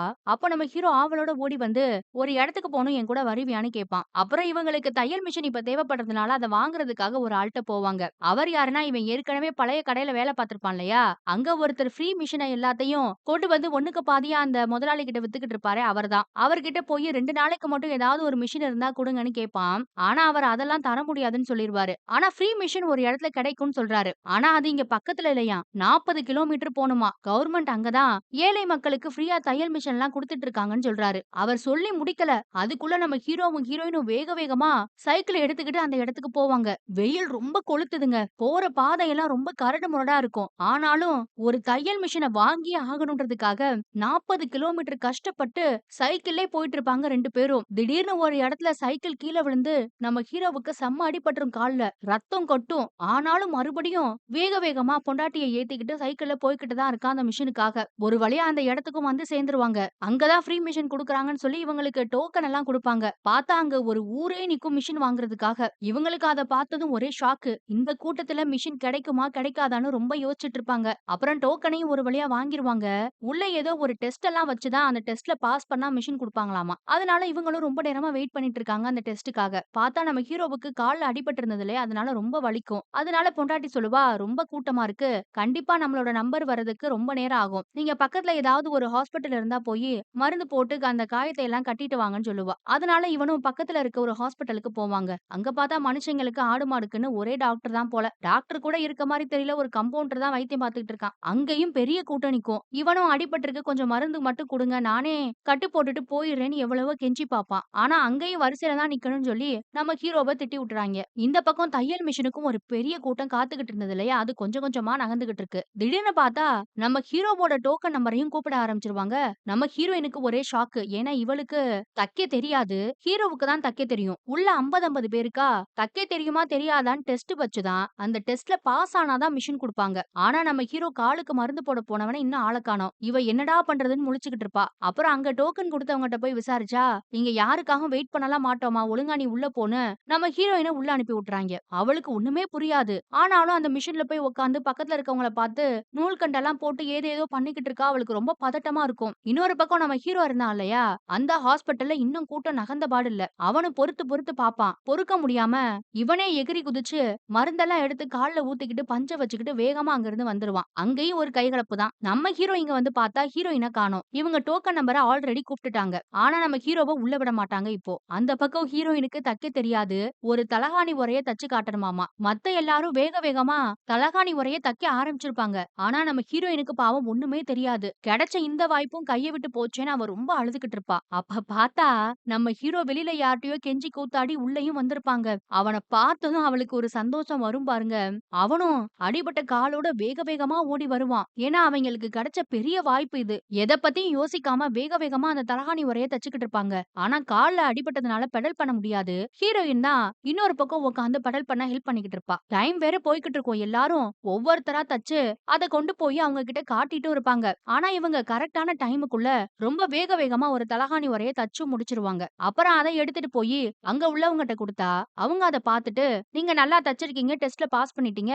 ஃப்ரீயா ஒரு மிஷின வாங்கிட்டு போங்கன்னு" சொல்லிட்டாங்க. அவங்க 2 பேருக்கும் அவ்ளோ சந்தோஷமா இருக்கும். ஹீரோயின்லாம் சந்தோஷத்துல அப்படியே அழுதுகிட்டு இருப்பா. அப்புறம் அவங்க ஆசைப்பட்டபடி அந்த மிஷின வாங்கி, அவங்க சைக்கிள் பின்னாடி கட்டிக்கிட்டு, பொண்டாட்டி முன்னாடி உட்கார வச்சுக்கிட்டு, மறுபடியும் நம்ம ஹீரோ 40 கிலோமீட்டர் அந்த சைக்கிள்லயே வருவான். ஆனா இப்போ ரொம்ப சந்தோஷமா வருவாய்ங்க 2 பேரும். அப்புறம் வீட்டுக்கு வந்ததுக்கு அப்புறமா, ஏற்கனவே வாங்கி வச்சிருந்த துணி எல்லாத்தையும் எடுத்து வேக வேகமா அட்வான்ஸ் குடுத்தவங்களுக்காக மேக்ஸி எல்லாம் தைக்க ஆரம்பிச்சுருவாங்க. ரொம்ப அழகா அதையெல்லாம் தச்சு முடிச்சு, மறுநாள் ஹாஸ்பிட்டலுக்கு போய் எல்லாத்துக்கும் அத சப்ளைவும் பண்ணிடுவாங்க. இவங்களுக்கு அதுல ஓரளவுக்கு நல்ல பணம் கூட கிடைச்சதுன்னு சொல்லலாம். அதே நேரத்துல அம்மாவுக்கு ஆப்பரேஷன்லாம் ஏற்கனவே முடிஞ்சது இல்லையா? பில்ல எல்லாம் கட்ட சொல்லி டிஸ்சார்ஜ் பண்ற அந்த நேரமும் வந்துரும். ஆனா பில்லு தான் 1,50,000 இத கேட்டு அப்பாவுக்கும் அண்ணனுக்கும் பெரிய ஷாக்கு. நம்ம ஹீரோவும் பங்குக்கு அவன் இந்த மேக்ஸி தச்சு சம்பாரிச்ச பணத்தை எல்லாம் கொண்டு போய் குடுப்பான் அப்பாட்ட. ஆனாலும் அம்மாவுக்கு ஒரு பக்கம் இருக்கக்கூடிய அந்த அடைப்ப தான் சரி பண்ணியிருக்காங்களாம். இன்னும் அவங்களுக்கு ஹார்ட்ல இன்னொரு பிளாக் இருக்கு. அத கொஞ்ச நாள் கழிச்சு ஆப்பரேட் பண்ணலாம்னு சொல்லியிருக்காரு போல டாக்டர். ஆனா இதுக்கே 1,50,000க்கு மேல வந்துருச்சுன்னு அப்பா புலம்பிட்டு இருப்பாரு. பில்லு கட்டுறதுக்கு இன்னும் கொஞ்சம் பணம் குறையுதுன்னு வேற சொல்லிட்டு இருக்காரு. என்னடா பண்றதுன்னு மொத்த குடும்பம் முழிச்சிட்டு இருக்கும்போது தான் அங்க புதுசா ஒருத்தன் என்ட்ரி குடுப்பான். அவன் யாருன்னா இந்த மூத்த அண்ணன் இருக்கான் இல்லையா? அவனோட மச்சினன். அதாவது நம்ம ஹீரோவோட அண்ணியோட தம்பி. அவன் பார்க்க கொஞ்சம் காமெடி பீஸ் மாரி தான் இருப்பான். அவன் வந்து எனக்கு இந்த ஹாஸ்பிட்டலோட ஓனர எல்லாம் தெரியும். நான் பில்ல எல்லாம் சமாளிச்சுக்கிறேன்னு எல்லார்கிட்டயும் ரொம்ப ஜாலியா பேசி, இவங்கள எல்லாத்தையும் கூட்டிட்டு போவான் அந்த ஆள்ட்ட பேசுறதுக்காக. அங்க போனா அவருக்கும் இவன ஏற்கனவே தெரியும் போல. இந்த மச்சினங்காரன் ஒரு கார்மெண்ட் கம்பெனில தான் வேலை பார்க்கறான். அந்த கம்பெனியோட ஓனர் மூலமா தான் இந்த ஹாஸ்பிட்டலோட டாக்டரும் இவனுக்கு பழக்கம். அதனால அந்த பையன் ஒரு வழியா பில்ல எல்லாம் சமாளிச்சு செட்டிலும் பண்ணிடுவான். நல்லபடியா அத பண்ணி முடிச்சுட்டேன்னு வந்து இவங்க ஃபேமிலி கிட்டயும் சொல்லுவான். எல்லாருக்கும் சொந்தத்துல இப்படி ஒருத்தன் நல்ல வேலையில இருந்து நமக்காக வந்து உதவி பண்ணா சந்தோஷமா தானே இருக்கும். அதனால அவங்களுக்குலாம் ரொம்ப நிம்மதியா அப்பாடான்னு இருக்கும். அப்புறம் நம்ம ஹீரோவ மட்டும் அந்த டாக்டர் கிட்ட பேசணும்னு தனியா கூட்டிட்டு போவான். அப்ப நம்ம ஹீரோவும் அந்த டாக்டர் கிட்ட போறான். இந்த மச்சினைக்காரன் இருக்கான் இல்லையா? அவன் ஒரு கார்மெண்ட் கம்பெனில வேலை பார்க்கிறேன்னு சொன்னேன்ல. அந்த கம்பெனி மூலமாவே நம்ம ஹீரோவோட டிசைனான அந்த மேக்ஸிய தச்சு குடுக்கலான்னு அவன் ஒரு ஐடியா குடுக்குறான். ஏன்னா இந்த ஹாஸ்பிட்டலுக்கு நெறைய மேக்ஸி தேவைப்படுதாமா. அதத்தான் அந்த டாக்டரும் சொல்றாரு. எப்படிப்பா அந்த டீல ஓகே பண்ணலாமான்னு அந்த மச்சினன் கேட்டுக்கிட்டு இருப்பான். நம்ம ஹீரோவுக்கு ஆனா ஒரு மாதிரி தயக்கமா இருக்கும். ஆனாலும் அம்மாவுக்கு இன்னொரு ஆபரேஷன் பண்ண வேண்டியது இருக்கு இல்லையா? பண தேவை அதிகமா இருக்கிறதுனால அவனும் சரின்ற மாரி ஒத்துக்கிறான். அப்புறம் அந்த மச்சினன் தான் கார்ல வீட்டுக்கு எல்லாத்தையும் கூட்டிட்டு போயி நம்ம ஹீரோவுக்கு அவனே ஒரு வேலைய அரேஞ்ச் பண்ணி குடுக்குறேன் அந்த கார்மெண்ட் கம்பெனில அப்படி இப்படின்னு ஏதேதோ பில்டப் பண்ணி எல்லாம் பேசிக்கிட்டு இருப்பான். அப்புறம் மறுநாள் காலையில அந்த கம்பெனிக்கு நம்ம ஹீரோவையும் ஹீரோயினையும் கூட கூட்டிட்டு போவாங்க. அங்க போய் அங்க உள்ள முதலாளி அம்மா கிட்ட இன்ட்ரோடியூஸ்லாம் பண்ணி வைப்பான். அவங்களும் இவங்களோட டிசைன் எல்லாத்தையும் பார்ப்பாங்க. அந்த அம்மாவுக்கு அந்த டிசைன் ரொம்ப பிடிச்சு போயிரும். அதனால இனிமே நாங்களே எங்க கம்பெனி மூலமாவே இந்த மேக்ஸிய தைக்க ஆரம்பிக்கிறோம்னு அந்த அம்மா சொல்லுது. அது மட்டும் இல்லாம நம்ம ஹீரோவுக்கும், ஹீரோயினுக்கும் அந்த கம்பெனில ஒரு நல்ல வேலைய குடுக்குறேன்னு வேற சொல்லும். இவங்களுக்கான ஒரு இடத்துல வேல பாக்க ஒரு மாதிரி யோசனையா தான் இருக்கும். ஏன்னா நம்ம ஹீரோவுக்கு தனியா தொழில் பண்ணணும்ன்றது தானே ஆச. அதனால இவங்க 2 பேரும் யோசனையில இருக்கும்போது, அந்த மச்சினங்காரன் தான் ஏதேதோ வந்து இவங்க 2 பேருகிட்டயும் பேசி ஆசை எல்லாத்தையும் காட்டிக்கிட்டு இருப்பான். நீங்க 2 பேரும் வேலைக்கு சேர்ந்தா மாசம் உங்களுக்கு 8,000 சம்பளம் கிடைக்கும்லாம் சொல்லுவான். இவங்களுக்கு ஆரம்பத்துல ஒரு மாதிரி நெருடலா இருந்தா கூட, வீட்டுக்கு போய் 2 பேரும் தனியா உட்கார்ந்து யோசிச்சு பாப்பாங்க. அவங்களுக்கு தனியா தொழில் பண்ணணும்னு ஆசை இருந்தா கூட, குடும்ப சூழ்நிலை வேற மாரி இருக்கு. ஏன்னா அம்மாவோட ட்ரீட்மெண்ட்ல அப்பாவோட பென்ஷன் பணம், ரிட்டயர்மென்ட் பணம்னு எல்லாமே போயிடுச்சு. இப்ப இவங்க ஏதாவது ஒரு வேலைக்கு போய் சம்பாரிச்சு குடுத்தா தான் அந்த குடும்பத்துல 3 வேள சாப்பிடவே முடியும். அடுத்து வேற இன்னொரு ஆப்பரேஷன் அம்மாவுக்கு பண்ண வேண்டியது இருக்கு. அதனால வேற வழி இல்லாம 2 பேரும் அந்த வேலைக்கு போகலான்னு முடிவு பண்ணிருவாங்க. மறுநாள் அந்த வேலைக்கு போவாங்க. நம்ம ஹீரோவுக்கும், ஹீரோயினுக்கும் யூனிஃபார்ம் எல்லாம் குடுத்து, ஹீரோவுக்கு தக்க தெரியுன்றதுனால தையல் மிஷின்ல உட்கார வச்சுருவாங்க. நம்ம ஹீரோயினுக்கு தைக்க தெரியாதுல, அதனால அவள தூக்கி டிசைனிங் செக்ஷன்ல போட்டுருவாங்க. அப்புறம் வேலையெல்லாம் நல்லா போயிட்டு இருக்கும். ஓரளவுக்கு இவங்களுக்கு பணமும் கிடைக்குது. வீட்ல கூட மோட்டர்லாம் போட்டு சில வசதி எல்லாம் பண்ண ஆரம்பிச்சுருவாங்க. மகன் மறுபடியும் சம்பாதிக்க ஆரம்பிச்சதுல அப்பா, அம்மாவுக்கும் ரொம்ப சந்தோஷம் தான். ஆனா இந்த பக்கம் கம்பெனில பார்த்தா, இவங்களோட அந்த மேக்ஸி டிசைன் இருக்கு இல்லையா? அதவே அந்த ஓனர் அம்மா வேற மாதிரி ரீமாடல் பண்ணி தைக்க சொல்லிக்கிட்டு இருப்பாங்க எல்லார்கிட்டயும். இவங்க எந்த ஒரு ஒப்பீனியன் சொன்னாலும், எந்த ஒரு சஜஷன் சொன்னாலும், அத அந்த ஓனர் அம்மா கேட்கவே கேட்காது. இவங்களுக்கு திறமை இருந்தாலும் அந்த இடத்துல இவங்களுக்கு உரிமை இல்லாம போச்சுன்னு சொல்லலாம். அது 2 பேருக்கும் ஒரு மாதிரி கஷ்டமா இருக்கும். அது மட்டும் இல்லாம அந்த இடத்துல தயார் பண்ற துணி எல்லாத்தையும் மேட் இன் சைனான்னு போட்டு தான் வித்துக்கிட்டு இருப்பாங்க. இத பத்தி மச்சினங்காரங்கிட்ட நம்ம ஹீரோ கேட்டா, "அப்படிலாம் போட்டா தான்ப்பா துணிய நல்ல காசுக்கு விக்க முடியும்னு" சொல்லிக்கிட்டு இருப்பான். அங்க நடக்கிறது எதுவுமே நம்ம ஹீரோவுக்கும், ஹீரோயினுக்கும் சுத்தமா பிடிக்காது. ஆனா வேற வழி இல்லாம தான் வேல பார்த்துக்கிட்டு இருப்பாய்ங்க. அப்புறம் அம்மாவுக்கு இன்னொரு ஆப்பரேஷன் பண்ணணும் இல்லையா? அதுக்கான நாளும் வரும். ஹாஸ்பிட்டல்லயும் அவங்கள அட்மிட் பண்ணிருவாங்க. அங்க தான் நம்ம ஹீரோ கொஞ்சம் கூட எதிர்பார்க்காத ஒரு சம்பவம் நடக்குதுன்னு சொல்லலாம். அது என்னன்னா, இவன் ஏற்கனவே ரூ. 500 அந்த ஹாஸ்பிட்டல்ல இருக்க எல்லாத்துக்கும் மேக்ஸி தச்சு குடுத்தான் இல்லையா? இவங்க அம்மா கிட்டயும் ஆல்ரெடி அதே மாரி ஒரு மேக்ஸி இருக்குல்ல. ஏன்னா இந்த பையன் தானே தச்சு குடுத்தான். இப்ப அத யூஸ் பண்ணக்கூடாதுன்னு அந்த ஹாஸ்பிட்டல் நிர்வாகம் சொல்லுது. ஏன்னா இப்போ அந்த ஹாஸ்பிட்டல் மூலமா குடுக்குற அந்த மேக்ஸிய தான் அவங்க வாங்கணுமாமா. அதோட விலை எவ்வளவுனா ரூ. 2,000. இத கேட்டதும் அவனுக்கு பெரிய ஷாக்கு. அப்புறம் அந்த ஹாஸ்பிட்டலோட டாக்டர் கிட்ட கூட அப்பாவும் மகனும் போய் பேசுவாங்க. இதெல்லாம் பாக்க நம்ம ஹீரோவுக்கு பெரிய அநியாயமா தெரியும். ஏன்னா இது நம்மளோட டிசைனு, நம்ம திறமை, அது எல்லாத்தையும் நம்ம கிட்ட இருந்தே வாங்கி நம்ம கிட்டயே கொள்ள விலைக்கு விக்கிறாங்களேன்னு. ஆனா அத கண்டிப்பா வாங்கி தான் ஆகணும்னு அந்த டாக்டரும் சொல்லிருவாரு. வேற வழி இல்லாம அப்பா சரிங்க நான் ரூ. 2,000 குடுத்து வாங்கிக்கிறேன்னு சொல்லிட்டு வந்துறாரு. மகன அந்த இடத்துல பெருசா எதுவும் பேசவே விடமாட்டாரு அப்பா. நம்ம ஹீரோவுக்கு எவ்ளோ திறமை இருந்தாலும், அந்த இடத்துலயும் மாச சம்பளம் வாங்குற ஒரு வேலைக்காரனா தான் இப்பயும் வேலை பார்த்துக்கிட்டு இருக்கான். அதையெல்லாம் அவன் உணர அவனுக்கு ரொம்ப கஷ்டமா இருக்கும். அவனால அந்த இடத்துல வேலையே பார்க்க முடியாது. அப்போ டிசைன் பண்ணிட்டு இருக்க பொண்டாட்டி கிட்ட வந்து எல்லாத்தையும் சொல்லுவான். பழைய கம்பெனில என்னலாம் நடந்ததோ அதான் இங்கேயும் நடக்குது. நாம இங்க வேலைக்கு வந்திருக்க கூடாதுன்னு ரொம்ப வருத்தப்பட்டு பேசிக்கிட்டு இருப்பான். அப்ப அந்த மச்சாங்காரன் இருக்கான் இல்லையா? அவன் தூரத்துல இருந்து வேலை பார்க்காம அங்க என்னடா பேசிக்கிட்டு இருக்கேன்னு சொல்லி கத்திக்கிட்டே இருப்பான். இவனுக்கு ரொம்ப கடுப்பாயிரும். அதனால வேக வேகமா போயி அவன்கிட்ட பேசலான்னு போவான். எதுக்காக என்னோட மாடல என்கிட்ட இருந்து திருடி கொள்ள விலைக்கு அதுவும் ரூ. 2,000 அந்த ஹாஸ்பிட்டல்ல விக்கிறீங்கன்னு கேட்க போவான். ஆனா அந்த பையன் சிரிச்சு மழுப்பலான்னு பார்த்ததும் இவனுக்கு ரொம்ப டென்ஷன் ஆயிரும். அதனால ஓனர் அம்மா கிட்டயே பேசிக்கலாம்னு சொல்லிட்டு வேக வேகமா இவன் கத்திக்கிட்டு அந்த அம்மா கிட்ட போய் பேசினா, அந்த அம்மா இத கேட்டதும் ரொம்ப கடுப்பாயிரும். அந்த ஹாஸ்பிட்டலுக்கு வர்றவங்க எல்லாம் ரொம்ப கஷ்டப்படுற ஏழைங்க மேடம். அவங்க கிட்ட போய் ரூ. 500 துணிய ரூ. 2,000 விக்கிறீங்களேன்னு சொன்னதும், அந்த அம்மா பெரிய பிரச்சனையா பண்ணி இவன வெளிய தொரத்த சொல்லிருங்க. நம்ம ஹீரோயின்லாம் வந்து கெஞ்சுவா. கொஞ்சம் அமைதியா இருங்க, சத்தம் போடாதீங்க, சண்டை போடாதீங்கன்னு ஹீரோ கிட்டயும் கெஞ்சி பாப்பா, ஓனர் அம்மா கிட்டயும் கெஞ்சி பாப்பா. ஆனா நம்ம ஹீரோவ ரொம்ப அவமானப்படுத்தி அடிச்சு ஃபேக்டரிய விட்டே அனுப்பிருவாய்ங்க. எல்லாத்தையும் பண்றது அந்த மச்சினங்காரன் தான். அவன் யூனிஃபார்ம கூட புடுங்கிட்டு விட்டுருவாய்ங்க. இதுல முக்கியமான ஒரு விஷயத்த நான் சொல்ல மறந்துட்டேன். அது என்னன்னா நம்ம ஹீரோவும், ஹீரோயினும் முதல் தடவ அந்த ஃபேக்டரிக்கு வேலைக்கு வருவாங்க இல்லையா? அப்ப நம்ம ஹீரோ வந்து அவன்கிட்ட இருந்த அந்த தையல் மிஷின எடுத்துட்டு வந்திருப்பான். ஆனா இங்க ஆல்ரெடி எக்கச்சக்கமா மிஷின் இருக்குன்னு சொல்லி இந்த மச்சினங்காரன் அந்த தையல் மிஷின வாங்கி அங்க இருக்க ஒரு குடோன்ல கொண்டு போய் வைக்க சொல்லிருவாங்க. அதுக்கப்புறமும் இவனும் அத கேட்டு வாங்கியிருக்க மாட்டான். இப்ப இவ்ளோ பிரச்சனை நடந்து இவன வெளிய தொரத்திட்டாங்க இல்லையா? சரி வேலை தான் போச்சு என்னோட அந்த மிஷின குடுன்னு மச்சினங்காரன் கிட்ட கேட்டா, மிஷினும் இல்ல ஒண்ணும் இல்லன்னு சொல்லி தான் அவன தொரத்தி அடிக்கிறாய்ங்க. நம்ம ஹீரோயினுக்கு இதெல்லாம் பாக்க ரொம்ப கஷ்டமா இருக்கும். அவளும் யூனிஃபார்ம் எல்லாத்தையும் கழட்டி குடுத்துட்டு வந்துருவா. வீட்டுக்கு வந்து பார்த்தா அத விட பெரிய பிரச்சனை. அண்ணனோட பொண்டாட்டி வேற வந்து என் தம்பிய உங்க பையன் அடிச்சுட்டான்னு அப்பா, அம்மா கிட்ட கம்ப்ளைண்ட் பண்ணி பஞ்சாயத்தே பண்ணிக்கிட்டு இருப்பா. இவன் ஆனா அமைதியா தான் இருப்பான். அப்பா, அம்மாவுக்கு தான் ரொம்ப அவமானமா இருக்கும். நம்ம ஹீரோ என்னமோ அந்த மச்சினங்காரன அடிச்சு ரத்தம்லாம் வர வச்சுட்டான்னு ரொம்ப பில்டப் பண்ணி 2 பேரும் பஞ்சாயத்து பண்ணிட்டு இருப்பாய்ங்க. நம்ம ஹீரோவும் பொறுத்து பொறுத்து பாப்பான். ஆனா அண்ணிக்காரி ரொம்ப பேசவும் அவனும் சண்டை போட ஆரம்பிச்சுருவான். இதனால அண்ணன் டென்ஷன் ஆகி நம்ம ஹீரோவ பொளிச்சுன்னு கன்னத்திலே ஒரு அறை வச்சுருவாங்க. இதுல அம்மா, அப்பா, பொண்டாட்டின்னு எல்லாரும் ரொம்ப வேதனைப்பட்டு போயிருவாங்க. ரொம்ப அழ ஆரம்பிச்சுருவாங்க. அண்ணங்காரன் பொண்டாட்டி, மச்சினன்னு எல்லாத்தையும் கூட்டிட்டு கிளம்ப வேற செஞ்சுருவான். எல்லா பக்கமும் அசிங்கப்பட்டு, அவமானப்பட்டு நம்ம ஹீரோ ரொம்ப விரக்தி ஆயிடுவான். இப்ப வீட்ல யாருமே சாப்பிட மாட்டாங்க. ஒருத்தர் ஒருத்தர் பேசிக்க கூட மாட்டாங்க. ஆளாளுக்கு ஒரு ஒரு மூலையில கிடப்பாங்க. நம்ம ஹீரோயினும் ஹீரோ கிட்ட வந்து சாப்பிட சொல்லி எவ்வளவோ சொல்லி பாப்பா. ஆனா அவன் மேலயும் கோவமா இருப்பான். ஏன்னா நேத்தைக்கு சண்டை நடக்கும்போது பொண்டாட்டி நமக்கு சப்போர்ட் பண்ணி ஒரு வார்த்தை கூட பேசலையேன்னு அவனுக்கு ரொம்ப வருத்தம். ஆனா அவளுக்கு ஹீரோ மேல ரொம்ப கோவமா இருக்கும். ஏன்னா எல்லா இடத்துலயும் எதுக்கு இப்படி தேவையில்லாம பிரச்சனை பண்ணி சண்டை போட்டு அவமானப்படணும்னு அவளுக்கு ரொம்ப கோவமா இருக்கும் ஹீரோ மேல. இதுல இவங்க 2 பேருக்கும் வேற வாக்குவாதம் வந்துருது. ஹீரோ நம்ம ஹீரோயினையும் ரொம்ப திட்டி விட்டுருவான். அதனால அவளும் ரொம்ப வேதனைப்பட்டு அங்கிருந்து போயிடுவா. கொஞ்ச நேரம் கழிச்சு அவனே எந்திரிச்சு வந்து அம்மா, அப்பாவுக்கெல்லாம் சாப்பாடெல்லாம் குடுப்பான்.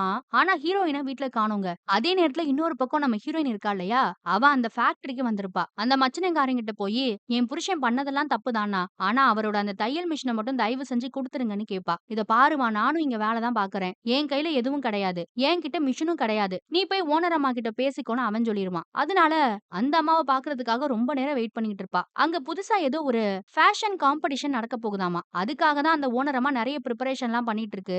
அத பத்தி தான் யார்கிட்டயோ ஃபோன்லலாம் பேசிட்டு இருக்கும். இவளும் ரொம்ப நேரம் வெயிட் பண்ணி பாத்துட்டு, ஓனர் அம்மா கிட்ட ஒரு வழியா பேசி பாப்பா. அந்த அம்மாவும் உள்ளலாம் கூட்டிட்டு போயி, "இத பாரும்மா, நேத்து உன் புருஷன் பண்ண பிரச்சனைக்கு நான் கண்டிப்பா போலீஸ வர வச்சிருப்பேன். உனக்காக தான் அவன சும்மா விட்டேன்னு" சொல்லிட்டு இருக்கு. இவ மறுபடியும் அந்த ஓனர் அம்மா கிட்டயும் மன்னிப்பெல்லாம் கேட்பா. அப்ப அந்த ஓனர் அம்மா புதுசா ஒரு விஷயத்த சொல்லும் நம்ம ஹீரோயின் கிட்ட. அது என்னன்னா, ஒரு ஃபேஷன் காம்படிஷன் நடக்க போதுன்னு சொன்னேன் இல்லையா? அந்த காம்படிஷன்ல இந்த முதலாளி அம்மாவோட கம்பெனியும் கலந்துக்க போதுங்க. அதுக்காக நெறைய புது புது டிசைன்லாம் தேவைப்படுதாமா. அத நீயும் உன் புருஷனும் பண்ணி குடுப்பீங்களான்னு கேக்குறாங்க. இந்த காம்படிஷன்ல மட்டும் நம்ம வின் பண்ணிட்டோம்னா, உங்களுக்கும் நெறைய பணம் கிடைக்கும். இந்த கம்பெனில உங்களுக்கு நல்ல வேலை கூட போட்டு தரேன்னு மறுபடியும் அந்த அம்மா அதத்தான் சொல்லுது. நம்ம ஹீரோயின் அவங்க பேசுறதே அமைதியா கேட்டுட்டு இருப்பா. அப்போதான் அவளுக்கு நம்ம ஹீரோவோட ஆதங்கம், கோவம் எல்லாத்துக்கான காரணமே புரியும். இன்னமும் இந்த முதலாளி அம்மா நம்ம புருஷன்கிட்ட இருக்க திறமைய வச்சு பணம் சம்பாதிக்கணும்னு பாக்குது. ஆனா அதுக்கான அங்கீகாரம் நமக்கு என்னைக்குமே கிடைக்காது. கிடைக்க போறது என்னமோ அந்த ஓனர் அம்மாவுக்கும் அவங்களோட கம்பெனிக்கும் தான். அத அவ அப்பதான் புரிஞ்சுப்பா. ஆனா நம்ம ஹீரோயின் அந்த டீலுக்கு ஓகே சொல்ல மாட்டா. என் வீட்டுக்காரோட மிஷின மட்டும் குடுத்துருங்கன்னு தான் கேட்பா அந்த ஓனர் அம்மா கிட்ட. அந்த அம்மாவும் எல்லாத்தையும் கேட்டுட்டு சரி வெளியில வெயிட் பண்ணு, நான் மிஷின எடுத்துட்டு வந்து குடுக்க சொல்றேன்னு தான் சொல்லும். ஆனா அவ வெளியில போனதுக்கு அப்புறமா அந்த மச்சினைக்காரனுக்கு போன போட்டு கடைசி வரைக்கும் அவகிட்ட அந்த மிஷின குடுக்காத. அவள நாள் ஃபுல்லா வெயிட் பண்ண வைன்னு சொல்லுது. இன்னொரு பக்கம் நம்ம ஹீரோயின பஸ் ஸ்டாண்ட் ஃபுல்லா தேடி அலைஞ்சுகிட்டு இருப்பான். நைட்டும் ஆயிடுச்சு இப்போ. அவ ஒரு பஸ்ல இருந்து இறங்குவா. இவன் போய் மன்னிப்பெல்லாம் கேட்டுக்கிட்டு இருப்பான். அவ ஆனா ரொம்ப அழுதுகிட்டு இருக்கா. "இத பாரு, நான் உன்கிட்ட அந்த அளவுக்கு கோவமா பேசியிருக்க கூடாது. தப்பெல்லாம் என் மேல தான்னு" மன்னிப்பு கேட்டுக்கிட்டே இருப்பான். ஆனா அவ அழுதுகிட்டே இருப்பா எதுவும் சொல்லாம. "இல்ல, தப்பு என் மேல தான்னு" அவ சொல்றா. "ஏன், என்ன ஆச்சு? நீ எங்க போனன்னு?" அப்பதான் அவன் கேட்பான். "நம்ம மிஷின வாங்குறதுக்காக அந்த ஃபேக்டரிக்கு தான் போனேன். ஆனா கடைசி வரைக்கும் அவங்க அந்த மிஷின குடுக்கவே இல்லன்னு" சொல்லி ரொம்ப அழுவா. "நான் தான் முன்னாடியே சொன்னேன்ல, அவங்கலாம் ரொம்ப மோசமானவங்கன்னு. நீ எதுக்காக அங்க போனன்னு" அவனும் ரொம்ப வருத்தப்படுவான். இப்ப என்ன பண்ணணும்னு இவங்க 2 பேருக்கும் சுத்தமா புரியல. அப்பதான் நம்ம ஹீரோயின் ஒரு விஷயத்த சொல்லுவா. நடக்க போற அந்த ஃபேஷன் காம்படிஷன்ல நம்ம கலந்துக்கணும்னு. ஆனா அவனுக்கு அதுல நம்பிக்கை இருக்காது. ஏன்னா இப்ப இவங்க கிட்ட ஒரு தையல் மிஷின் கூட இல்ல. எப்படி இதெல்லாம் சாத்தியம்னு அவன் கேட்பான். வேற வழியே கிடையாது. நம்ம எல்லாத்தையும் இழந்துட்டோம். நம்ம இழந்த மரியாதை நமக்கு திரும்ப கிடைக்கணும்னா, அந்த காம்படிஷன்ல நம்ம கலந்துக்கிட்டு தான் ஆகணும்னு சொல்றா. ஏன்னா அது ஒண்ணு தான் அவங்க கண்ணு முன்னாடி இருக்க வழி இப்போ. அவனும் யோசிச்சு பார்த்துட்டு சரி, எந்த வழியுமே இல்லாம இருக்கப்போ, இது ஒன்னையாவது ட்ரை பண்ணி பார்க்கலான்னு முடிவு பண்ணிட்டான். அது மட்டும் இல்லாம அவங்க இன்னொரு முடிவையும் எடுப்பாங்க. இவங்க எந்த டிசைன உருவாக்குறாங்களோ, அது இனிமே இவங்க பேர்ல தான் விக்கப்படணும்ன்றது. அப்புறம் 2 பேரும் சமாதானம் ஆகி ரொம்ப சந்தோஷமா இருப்பாய்ங்க. வீட்டுக்கு வந்து கம்பெனிக்கு நேம் எல்லாம் யோசிப்பாங்க. பேசாம மேட் இன் இந்தியான்னு வச்சிடலாம்னு நம்ம ஹீரோ சொல்லுவான். நம்ம ஹீரோயினும் இல்ல உங்க தாத்தாவோட பேர வைப்போம்ன்னு சொல்லிக்கிட்டு இருப்பா. அப்புறம் மறுநாள் காலையில கம்பெனி ஆரம்பிக்க போறேன், பேர் வைக்க போறேன்னு நம்ம ஹீரோ சொல்லும்போது அப்பா திட்டிட்டு இருப்பாரு. அம்மா வேற ஏன்டா அந்த ஊசி நூலெல்லாம் அங்க போட்டு வச்சிருக்க, இங்க போட்டு வச்சிருக்கேன்னு கத்திட்டு இருப்பாங்க. அப்பதான் நம்ம ஹீரோவுக்கும் ஹீரோயினுக்கும் ஒரு விஷயம் ஸ்ட்ரைக் ஆகும். நம்ம ஏன் ஊசி நூலுன்றதையே பேரா வைக்க கூடாதுன்னு. ஹிந்தில அதுக்கு பேரு சூயி தாகாவாம். அதனால சூயி தாகா மேட் இன் இந்தியான்னு எல்லாத்தையும் மொத்தம் சேர்த்து ஒரு பேர வச்சிருவாங்க. நம்ம படத்தோட பேரும் அதானே. ஆனா அப்பா இதையெல்லாம் கேட்டு ரொம்ப கத்திக்கிட்டு இருப்பாரு. இவங்க வீட்லயே தைக்கிறதுக்கு, டிசைன் பண்றதுக்கு நெறைய டூல்ஸ் எல்லாம் இருக்கும். அத எல்லாத்தையும் அப்பாவுக்கு தெரியாம எடுத்து கிளீன் எல்லாம் பண்ணிட்டு இருப்பாங்க. டூல்ஸ் எல்லாம் இருந்தா கூட முக்கியமா தையல் மிஷின் வேணுமே. அதனால வேற வழி இல்லாம பக்கத்து வீட்டு அம்மாட்ட தான் போய் கேட்பாங்க. அந்த அம்மாவும் நம்ம ஹீரோயின பார்த்து மிஷின் வேணும்னா அப்ப எனக்கு ஒரு டீ போட்டு குடுப்பியான்னு கேட்கும். அவ ஏற்கனவே டீ, சமோசாவோட தான் வந்திருக்கா. சரின்னு இப்போ அவங்க தான் இவங்க மேல இறக்கப்பட்டு தையல் மிஷின குடுக்குறாங்க. அந்த மிஷின வச்சு தான் நம்ம ஹீரோவும், ஹீரோயினும் அந்த ஃபேஷன் காம்படிஷனுக்காக அவங்களால முடிஞ்ச அளவுக்கு துணி எல்லாத்தையும் வாங்கி தச்சுக்கிட்டு இருப்பாங்க. இன்னொரு பக்கம் அந்த ஃபேக்டரியில தெரிஞ்ச ஒரு பொண்ணு மூலமா காம்படிஷன்ல கலந்துக்கிறதுக்கான அப்ளிகேஷன் எல்லாத்தையும் வாங்கி ஹீரோயின் தான் ஃபில் பண்ணி அனுப்புவாங்க. அந்த காம்படிஷன் நடக்கிற அந்த நாளும் வருது. இதுதான் ஃபர்ஸ்ட் ஸ்டேஜ் ஆஃப் காம்படிஷன்னு சொல்லலாம். இதுல இவங்க ஒரு ட்ரெஸ்ஸ டிசைன் பண்ணி கொண்டு போய் காட்டணும். அதுக்காக எல்லாத்தையும் முடிச்சு ரெடியா நிப்பாங்க. அந்த பெரிய முதலாளி அம்மாவும் மச்சினைக்காரனும் கூட அந்த கம்பெனி சார்புல டிசைன் எல்லாம் பண்ணி எடுத்துட்டு வந்திருப்பாங்க. அவங்களோட டிசைன் எல்லாம் ஓகே பண்ணி ரொம்ப சந்தோஷமா அந்த பக்கம் குதிச்சுக்கிட்டு இருப்பாங்க. இவங்கள ஒரு மாதிரி ஏளனமா பாப்பாங்க. அடுத்து இவங்கள உள்ள கூப்பிட்டு இவங்களோட டிசைன் எல்லாத்தையும் காட்ட சொல்லுவாங்க. இவங்க ரொம்ப அழகா ஒரு ட்ரெஸ்ஸ வந்து டிசைன் பண்ணி எடுத்துட்டு வந்திருப்பாங்கங்க. அத பார்த்ததும் அங்க இருக்க ஜட்ஜுக்கெல்லாம் ரொம்ப பிடிச்சிரும். அப்புறம் இவங்க கிட்ட இவங்க கம்பெனிய பத்தி கேட்பாங்க. இவங்க மேட் இன் இந்தியான்னு பேர் வைக்கணும்னு நெனச்சிருப்பாங்க இல்லையா? ஆனா அதுல மேடுக்கு போட மறந்துருவாங்க. இந்தியால தயாரிக்கப்பட்டதுன்றத தாண்டி, இந்தியாவில் உள்ள முட்டாள்ன்னு இப்போ அர்த்தம் மாறிடுச்சு இல்லையா? அத பத்தி கேட்டு அவங்கலாம் சிரிச்சுட்டு இருப்பாங்க. ஆனா நம்ம ஹீரோவுக்கு அந்த பேர மாத்தணும்னு தோணாது. என்ன மாரி திறமை உள்ள நெறைய முட்டாள் இந்தியால இருக்க தான் சார் செய்றாங்க. எங்க கம்பெனியோட பேர் அதாவே இருந்துட்டு போதுன்னு சொல்லிருவான். அப்புறம் இந்த ஃபர்ஸ்ட் லெவல்ல இவங்க ஜெயிச்சுட்டாங்கன்னா, அடுத்த லெவல் போறதுக்கு ஒரு பெரிய ஃபேஷன் ஷோவ நடத்துற மாரி இருக்குமாம். அதுக்கு நெறைய ஆளுங்க தேவைப்படுவாங்க. நெறைய பணம்லாம் தேவைப்படுமே. நீங்க என்ன பண்ணுவீங்கன்லாம் கேட்டுட்டு இருப்பாங்க. ஆனா நம்ம ஹீரோவும், ஹீரோயினும் ரொம்ப நம்பிக்கையா என் பக்கத்துல நெறைய திறமை உள்ளவங்கலாம் இருக்காங்க. அவங்கள வச்சு கண்டிப்பா நான் எல்லாத்தையுமே ரெடி பண்ணிருவேன்னு சொல்லுவான். அதனால இவங்களோட டிசைன பார்த்துட்டு, அவங்கள அடுத்த லெவலுக்கு செலக்டும் பண்ணிடுவாங்க. ரொம்ப சந்தோஷமா 2 பேரும் முதல் தடவையா கைய புடிச்சுட்டு நடந்து போவாங்க. ஃபர்ஸ்ட் லெவல் காம்படிஷன்ல ஜெயிச்சதுக்கு அப்புறமா 2 பேரும் ரொம்ப சந்தோஷமா ஸ்வீட் எல்லாம் வாங்கிக்கிட்டு வீட்டுக்கு வருவாங்க. வீட்டுக்கு வந்து பார்த்தா, நம்ம ஹீரோவோட அப்பாவும் ஒரு சந்தோஷமான செய்திய சொல்லப் போறேன்னு சொல்றாரு. அப்படி என்ன சொல்லப் போறாருன்னு பார்த்தா, அவருக்கு புதுசா ஒரு வேலை கிடைச்சிருச்சாமா. தினமும் காலையில நியூஸ் பேப்பர் போடுற வேலையாம். இத கேட்டதும் நம்ம ஹீரோவுக்கும், ஹீரோயினுக்கும் ஒரே ஷாக்கு. என்னப்பா பண்றது? நீ வேலைக்கு போற மாரி தெரியல. அதனால தான் எல்லாருக்கும் சாப்பாடு போடணும்ன்றதுக்காக நானே ஒரு வேலைய தேடிக்கிட்டேன்னு சொல்றாரு. இத கேட்டு நம்ம ஹீரோ ரொம்ப வருத்தப்பட்டுக்கிட்டு இருக்கும்போது, அண்ணங்காரன் வேற பக்கத்து ஊர்ல ஒரு நல்ல வேலை இருக்குடா. அங்க போய் அந்த வேலைய பாருன்னு சொல்லிக்கிட்டு இருப்பான். என்னால குடும்பத்த விட்டுட்டுலாம் போக முடியாதுன்னு நம்ம ஹீரோவும் சண்டை போட்டுட்டு இருக்கான். இப்படி மாறி மாறி எல்லாரும் சண்டை போட்டுட்டு இருக்கும்போது, முதல் தடவையா நம்ம ஹீரோவுக்கு சப்போர்ட் பண்ணி ஹீரோயின் அந்த இடத்துல பேச ஆரம்பிப்பாங்க. இந்த ஒரு தடவ, இந்த ஒரு வாய்ப்ப மட்டும் எங்களுக்கு குடுங்க மாமா. ஒருவேளை இந்த காம்படிஷன்ல நாங்க ஜெயிக்கலனா, அப்புறம் எந்த வேலை கிடைக்குதோ, கிடைக்கிற வேலைக்கு நாங்க 2 பேருமே போறோம். தயவு செஞ்சு இந்த ஒரு தடவ மட்டும் எங்கள நம்புங்கன்னு கேட்பா. மருமக சொன்னதுக்கு அப்புறமா மாமனாரும் கோவத்துல சரின்னு சொல்லிருவாரு. ஆனா இந்த வீட்டுக்குள்ள எந்த ஒரு துணியையும் நான் ஒரு நூல கூட பார்க்க கூடாது. என்ன பண்ணாலும் வீட்டுக்கு வெளியில பண்ணிக்கோங்கன்னு சொல்லிட்டாரு. அவர் கோவத்துல பெர்மிஷன் குடுத்ததுல நம்ம ஹீரோவுக்கும் ஹீரோயினுக்கும் ரொம்ப சந்தோஷம். அம்மா கிட்ட போய் ரொம்ப சந்தோஷமா சொல்லுவான். கவலைப்படாதீங்கம்மா, இனிமே நம்ம கஷ்டமெல்லாம் தீர்ந்து போயிடும். கண்டிப்பா நான் இந்த போட்டியில ஜெயிச்சு காட்டிருவேன்னு. அவங்களும் சந்தோஷத்துல ரொம்ப அழுவாங்க. அடுத்ததா இப்போ நம்ம ஹீரோவுக்கு அந்த காம்படிஷன்ல கலந்துக்கிறதுக்காக நெறைய ட்ரெஸ்ஸ டிசைன் பண்ணணும். அதுக்கு துணிய ரெடி பண்ணணும், தைக்கணும். இதுக்கு இடம், ஆளுங்கன்னு நெறைய தேவை இருக்கு இல்லையா? அதுக்காக அவன் போய் பார்க்கிறது. இதுக்கு முன்னாடி அவன் ஒரு கடையில வேலை பார்க்கும்போது அங்க ஒருத்தர் மிஷின் எல்லாம் சப்ளை பண்ணுவாருல்ல, அவர தான் பார்க்க போவான். அவர்கிட்ட இவனோட நிலைமைய எடுத்து சொன்னதும், அவரும் இவனுக்கு ஹெல்ப் பண்றேன்னு ஒத்துக்குவாருங்க. அப்புறம் அவன ஒரு இடத்துக்கும் கூட்டிட்டு போவாரு. அந்த இடம் நல்ல பெருசா விஸ்தானமா இருக்கு. அந்த இடத்த பார்த்ததும் நம்ம ஹீரோவுக்கும் ஹீரோயினுக்கும் ரொம்ப பிடிச்சிரும். அங்க இந்த நூல் நூக்குறதுக்கு, துணிய நெய்யறதுக்குன்னு நெறைய டூல்ஸ் வேற இருக்குங்க. அத பார்த்ததுல இவங்க ரொம்ப சந்தோஷப்பட்டு அடுத்தடுத்து வேலையெல்லாம் ஆரம்பிச்சுருவாங்க. அப்புறம் கொஞ்சம் கொஞ்சமா அவங்களுக்கு ஆளுங்க தேவைப்படுறதுனால, தெரிஞ்சவங்க, வீட்டு பக்கத்துல இருக்கவங்கன்னு எல்லார்கிட்டயும் போய் கேட்பாங்க. நம்ம ஹீரோயின் தான் வீட்டு பக்கத்துல இருக்க லேடீஸ்க்கெல்லாம் ஃபோன் பண்ணி வர சொல்லி, அவங்களோட கம்பெனில கொஞ்சம் கொஞ்சமா சேர்த்துக்குவா. அப்புறம் அவங்க வீட்ட சேர்ந்த ஆம்பளைங்க கூட நாங்களும் ஹெல்ப் பண்ண வரோம்னு சொல்லி, அந்த இடத்துக்கு வேலைக்கும் வருவாங்க. அங்க வேலை ரொம்ப பரபரப்பா நடந்துகிட்டு இருக்கும். அம்மா எல்லாருக்கும் டீ, காஃபி எல்லாம் போட்டு குடுத்துக்கிட்டு இருப்பாங்க. அப்பா வேற அப்பப்ப வந்து எட்டி பாப்பாரு. அந்த இடத்துல எல்லாரும் சேர்ந்து நூல நூக்குறது, சொந்தமா துணிய தயார் பண்றது, அதுக்கு சாயம் போடுறதுன்னு எல்லாத்தையும் சொந்தமாவே பண்ணிக்கிட்டு இருப்பாங்க. அப்ப நம்ம ஹீரோ ஒரு பக்கம் தறி மிஷின்ல துணிய நெய்ய முடியாம சிரமப்பட்டுக்கிட்டு இருப்பான். அங்க இருக்கவங்களுக்கும் என்ன பிரச்சனை, எப்படி சரி பண்ணணும்னு ஒண்ணுமே புரியாம முழிச்சுக்கிட்டு இருக்கும்போது,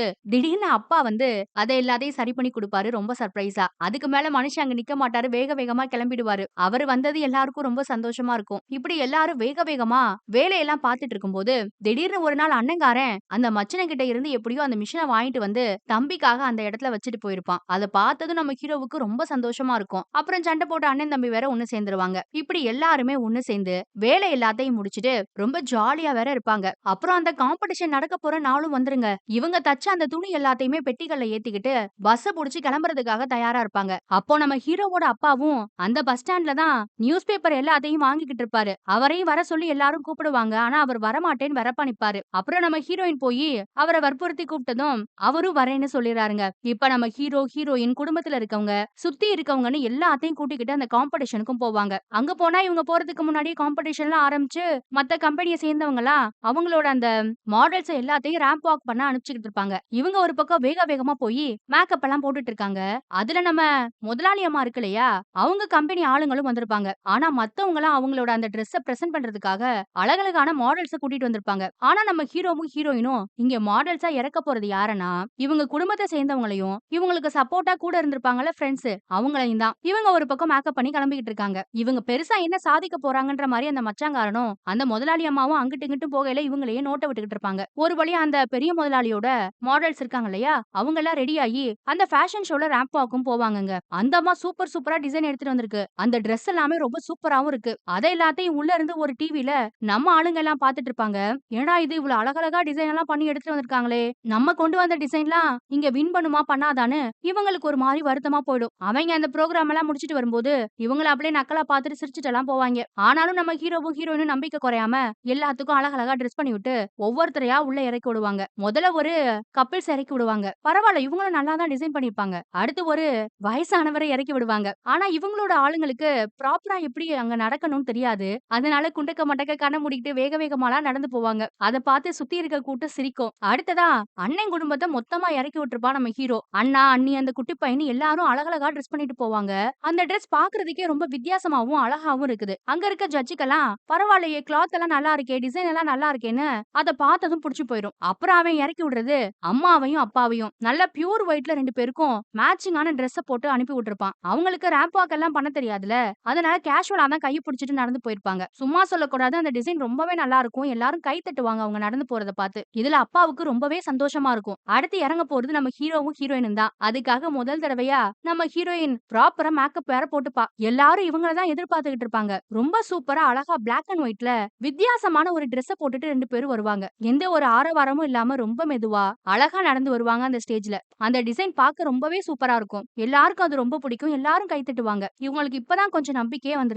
அழகா இவங்களும் இவங்களோட மொத்த டிசைனையும் காட்டுனதுக்கு அப்புறமா எப்படா ரிசல்ட் அனௌன்ஸ் பண்ணுவாங்கன்னு வெயிட் பண்ணிட்டு இருப்பாங்க. அப்போ அங்க கொஞ்ச நேரம் ஒரு சின்ன பார்ட்டி நடக்கும். அந்த பார்ட்டில இவங்க நல்லா என்ஜாய் பண்ணி சாப்பிட்டுட்டு இருக்கும்போது, சுத்தி இருக்கவங்க எல்லாம் பணக்காரங்களாவும், மாடர்னாவும் இருக்கிறதுனால அங்க இருக்கவங்களுக்கு ஒரு மாதிரி சங்கடமா இருக்கும். அதனால எல்லாரும் கொஞ்ச நேரத்துக்கு வெளியில வந்துருவாங்க. இவங்க வெளியில வெயிட் பண்ணிட்டு இருக்கிறத அந்த காம்படிஷனுக்கு ஜட்ஜா வந்த 2 பேர் பார்த்துட்டு, "என்னப்பா இங்க இருக்கீங்க? உள்ள போய் பார்ட்டி எல்லாம் என்ஜாய் பண்ணலையா?" ஆனாலும் சும்மா சொல்லக்கூடாது. உங்களோட டிசைன் அந்த துணி எல்லாமே ரொம்ப வித்தியாசமாவும், சூப்பராவும் இருந்தது. நீங்க நல்லா பண்ணியிருந்தீங்கன்னு சொல்லுவாங்க. அத கேட்டதும் இவங்களுக்கு ரொம்ப சந்தோஷம் தான். ஆனாலும் இந்த மாதிரி டிசைன உங்கள விட ஏதாவது ஒரு பெரிய கம்பெனி கொண்டு வந்துருந்துச்சுன்னு வச்சுக்கோங்களேன், கண்டிப்பா அவங்க தான் இந்த போட்டியில ஜெயிச்சிருப்பாங்க. ஆனா அவங்களுக்கு திறமை இருந்தாலும், இந்த ப்ரொஃபஷன்ல எந்த ஒரு எக்ஸ்பீரியன்ஸ் இல்ல. நீங்க எப்படி ஜெயிக்க போறீங்கன்ற மாரி சொல்லிருவாங்க. இத கேட்டதும் அவங்களுக்கு மனசே உடைஞ்சு போயிரும். ஏன்டா இது என்னதான் நம்மளோட டிசைன் நல்லா இருந்தாலும், நம்ம ஒரு பெரிய கம்பெனியா இல்லாததுனால நாம ஜெயிக்க மாட்டோம் போலயேன்னு மனசொடைஞ்சு போயிடுவாங்க எல்லாரும். அப்ப பக்கத்துல இருக்கவங்கலாம், நம்ம கண்டிப்பா ஜெயிக்க மாட்டோம் போல. நாம பேசாம இங்க இருந்து கிளம்பிடலாம். ஏன்னா கடைசி பஸ்ஸ விட்டுட்டோம்னா அப்புறம் நடந்து தான் எல்லாரும் ஊருக்கு போணும்னு சொல்ல ஆரம்பிச்சுருவாங்க. ஆனா அதுல 2, 3 பேர் இனிமே இந்த மாரி பார்ட்டிக்கெல்லாம் நம்ம வர முடியாது. அதனால பார்ட்டிய என்ஜாய் பண்ணிட்டு வரலாம்னு சொல்லுவாங்க. சரி நீங்க வேணா பார்ட்டி என்ஜாய் பண்ணுங்க. நாங்கலாம் போறோம்னு சொல்லிட்டு அந்த 2 பேர மட்டும் விட்டுட்டு, நம்ம ஹீரோ, ஹீரோயின் குடும்பத்து ஆளுங்கன்னு மத்த எல்லாருமே ரொம்ப சோகமா அந்த பில்டிங்க விட்டு வெளியிலயும் வந்துருவாங்க பஸ் ஸ்டாண்டுக்கு. அப்பாவுக்கும் மத்தவங்களுக்கும் ரொம்பவே கஷ்டமா இருக்கும். ஆனா அப்பா நம்ம ஹீரோவ கூப்பிட்டு ஒரு வார்த்தை சொல்லுவாரு. "இத பாரு மகனே, இதுக்கு முன்னாடி நான் எத்தனையோ இடத்துக்கு போயிருக்கேன். எனக்கு யாரும் உட்கார ஒரு சேர் கூட குடுத்ததில்ல. மரியாதையே குடுக்க மாட்டாங்க பெருசா. ஆனா இன்னைக்கு என்ன நீ பெருமைப்படுத்திட்ட. அந்த ஸ்டேஜ்ல நடந்து போகும்போது எனக்கு எப்படி இருந்தது தெரியுமா? நீ கவலைப்படாதடா. அப்பா ஏதாவது கிடைக்கிற வேலைய பார்த்து குடும்பத்த பார்த்துக்கிறேன். உன் இஷ்டம் போலயே நீ அந்த பஜார்ல போய் உன் மிஷின வச்சு கடை போடு. சூயிதாகான்ற இந்த கம்பெனிய என் ஆயுசுக்குள்ள நீ பெருசா வளர்த்தெடுத்துட்டா, அதுல எனக்கு ஒரு வேலையும் போட்டு கொடு. இல்லைனா கூட பரவால்ல. கண்டிப்பா நீ ஒரு நாள் சூயிதாகான்ற இந்த கம்பெனிய பெரிய லெவல்ல கொண்டு வருவேன்னு உன் மேல எனக்கு நம்பிக்கை இருக்குன்னு சொல்லுவாரு. அத கேட்டதும் நம்ம ஹீரோவுக்கு ரொம்ப கஷ்டமா இருக்கும். அப்படியே உடைஞ்சு அழுது அப்பாவ கட்டி பிடிச்சுப்பான். அப்பாவும் ரொம்ப நம்பிக்கையோட நீ நல்லா வருவடான்னு சொல்லி பையன கட்டி பிடிச்சு அழுதுட்டு இருப்பாரு. அப்போன்னு பார்த்து அந்த பார்ட்டிக்கு 2 பேர் போனாங்கல்ல, அதுல ஒருத்தன் நம்ம ஹீரோவுக்கு ஃபோன் பண்றான். ஆனா ஃபோன் அட்டெண்ட் பண்றதுக்குள்ள நம்ம ஹீரோவோட ஃபோன் சுவிட்ச் ஆஃப் ஆயிரும் சார்ஜ் இல்லாம. ஒருவேளை அவங்க ஏதாவது அந்த இடத்துல பிரச்சனை பண்ணிட்டாங்களான்னு நம்ம ஹீரோவும் மத்தவங்களும் பதட்டப்பட ஆரம்பிச்சுருவாங்க. அதனால நான் உடனே அவங்கள போய் கூட்டிட்டு வரேன்னு சொல்லிட்டு நம்ம ஹீரோ வேக வேகமா அந்த பில்டிங்குள்ள மறுபடியும் ஓடுவாங்க. அங்க உள்ள போய் பார்த்தா மைக்ல அனௌன்ஸ் பண்ற சத்தம் கேட்கும். இந்த காம்படிஷன்ல முதல் தடவையா ஜட்ஜஸ் எல்லாமே மறுபடியும் ரீவோட் பண்ணி ஒரு கம்பெனியை தேர்ந்தெடுத்திருக்காங்க. அவங்களோட டிசைன்ஸும் அவங்களோட கிளாத்ஸும் ரொம்ப யூனிக்கா இருந்தது. எல்லாரும் கை தட்டி அந்த கம்பெனியோட பேரை சொல்லுங்கன்னு சொல்லி நம்ம ஹீரோவோட கம்பெனியோட பேரை தான் சொல்லிக்கிட்டு இருப்பாங்க. சூயிதாகான்னு. வாலண்டியர்ஸ் எங்க இருக்கீங்க? அந்த கம்பெனியை சேர்ந்தவங்க எல்லாம் எங்க இருக்காங்க? ஸ்டேஜுக்கு கூட்டிட்டு வாங்கன்னு கத்துக்கிட்டு இருப்பாங்க ஜட்ஜஸ். இவன் ஆனா அந்த ஸ்டேஜ் கிட்ட போயிருக்க மாட்டான். அந்த பில்டிங் குள்ள தான் போயிருப்பான். சூயிதாகான்னு இவன் கம்பெனியோட பேரு கேட்டதும் அவனுக்கு அவ்ளோ சந்தோஷமா இருக்கும். அப்ப ஒரு பொண்ணு வேக வேகமா ஓடி வந்து, "என்ன சார் நீங்க மட்டும் இங்க நிக்கிறீங்க? உங்க கம்பெனியோட மத்தவங்க எல்லாம் எங்க? எங்க சார் ஸ்டேஜுக்கு கூப்பிடுறாங்க எல்லாரும்" கத்திக்கிட்டு இருப்பா. இவனுக்கு அந்த இடத்துல இருப்பு கொள்ளாது. அவ்ளோ சந்தோஷப்படுவான். வேக வேகமா அங்க இருந்து வெளியில ஓடுவாங்க. அந்த பஸ் ஸ்டாண்டு கிட்ட ஓடி போய், "அம்மா, அப்பா எல்லாரும் ஓடி வாங்க. நம்ம ஜெயிச்சுட்டோம். நமக்கு ஜாக்பாட்டே அடிச்சிருச்சுன்னு" கத்துவான். எல்லாரும் அவன் கத்துற சத்தத்த கேட்டு மறுபடியும் அந்த பில்டிங்குள்ள ஓடுவாங்க. ஒரு வழியா நம்ம சூயிதாக டீம் மொத்தமும் ஸ்டேஜ் ஏறி ரொம்ப சந்தோஷமா ஜெயிச்சதுனால சிரிச்சுக்கிட்டு இருப்பாங்க. அந்த இடமே ரொம்ப கோலாகலமா, கொண்டாட்டமா இருக்கும். அந்த முதலாளி அம்மாவுக்கும் மச்சாங்காரருக்குலாம் மூஞ்சி அப்படியே இத்துணுண்டா போயிரும் இத பார்த்ததும். ஒரு வழியா உங்க ஹார்ட் ஒர்க்கும் உங்க திறமையும் ஜெயிச்சிருச்சுன்னு அங்க இருக்கவங்க எல்லாம் அனௌன்ஸ் பண்ணிட்டு இருப்பாங்க நம்ம ஹீரோவோட டீம பார்த்து. இவங்க அந்த காம்படிஷன்ல ஜெயிச்சது மட்டும் இல்லங்க. இவங்களுக்கு 50 லட்சம் பிரைஸ் வேற அனௌன்ஸ் பண்ணிருப்பாங்க. அதையும் ரொம்ப சந்தோஷமா நம்ம டீம் வாங்கிக்கிறோம். அது மட்டும் இல்லாம இவங்க அந்த காம்படிஷன்ல பிரசன்ட் பண்ணாங்கல்ல டிசைன்ஸ், அத எல்லாத்தையும் இவங்களோட பேர்ல வெளிநாட்டுக்கும் சேல் பண்ணுவாங்க. இதுல நம்ம ஹீரோவுக்கும் ஹீரோயினுக்கும் நெறைய பணம் கிடைச்சிருக்கும். அப்புறம் இவங்களோட சூயிதாகான்ற இந்த கம்பெனி பெரிய அளவுலயும் வளர்ந்திருக்கும். அத எல்லாத்தையும் நமக்கு பிக்சர்ஸா காட்டுவாங்க. அது மட்டும் இல்லாம நம்ம ஹீரோவும் ஹீரோயினும் எல்லாருக்கும் ஃப்ரீயா டெய்லரிங் சொல்லிக் குடுக்கறதுக்கு ஒரு டெய்லரிங் ஸ்கூலையும் கூட ஆரம்பிச்சிருப்பாங்க பின்னால. இவ்ளோ நாள் வறுமையில கஷ்டப்பட்ட நம்ம ஹீரோவோட அம்மா, அப்பா இப்போ ஃபாரின் ட்ரிப்புக்கெல்லாம் போயிருப்பாங்க. அந்த அளவுக்கு இவங்களோட நிலையே இவங்க உழைப்பாலயும், திறமையாலயும் மாறியிருக்கும். சொந்தமா ஒரு கார்மெண்ட்ஸ் கம்பெனிய வச்சு பெரிய ஆளா வளர்ந்திருப்பாங்க. அதே போல இந்தியால இவங்கள மாரி எவ்ளோ திறமைசாலிங்க இருக்காங்களோ, அவங்களுக்கும் நெறைய வாய்ப்புகள ஏற்படுத்தி குடுத்திருப்பாங்க நம்ம ஹீரோவும், ஹீரோயினும். இந்த படம் ரொம்ப சூப்பரா இருந்ததுல, இதே போல இன்னொரு படத்துல நம்ம சந்திப்போம். உங்களுக்கு இந்த படம் எந்த அளவுக்கு பிடிச்சிருக்குன்றத மறக்காம கமெண்ட்ல சொல்லுங்க. அப்படியே போற போக்குல ஒரு லைக்கையும் தட்டி விட்டுருங்க. அப்பதான் உங்களுக்கு பிடிச்ச இந்த படம் இன்னும் நெறைய பேர சென்றடையும். Thank you.